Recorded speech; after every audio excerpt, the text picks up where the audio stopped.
బర్బరీకుడు ఎవరో మీకు తెలుసా? బర్బరీకుడు పాండవ సోదరుల్లో ఒకరైన భీముని మనువడు, ఘటోత్కచ అహిలావతుల కుమారుడు.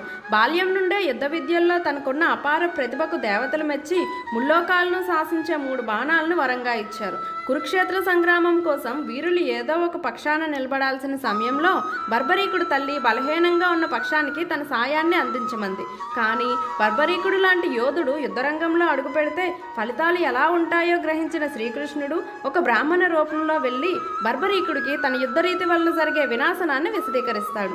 ఇంతకీ నీకేం కావాలని బర్బరీకుడు అడగగా, కురుక్షేత్ర మహాసంగ్రామ ప్రారంభానికి ముందే ఒక వీరుడి తల బలి కావాల్సి ఉంది, ఇక్కడ నీకంటే వీరులు ఎవ్వరూ లేరు అన్న బ్రాహ్మణ మాటలు విని వచ్చింది శ్రీకృష్ణుడే అని గ్రహించి మారు మాట్లాడకుండా బలిదానానికి సిద్ధమయ్యాడు. కానీ ఈ సంగ్రామాన్ని చూసే భాగ్యాన్ని తన శిరస్సుకు కల్పించమని కోరాడు.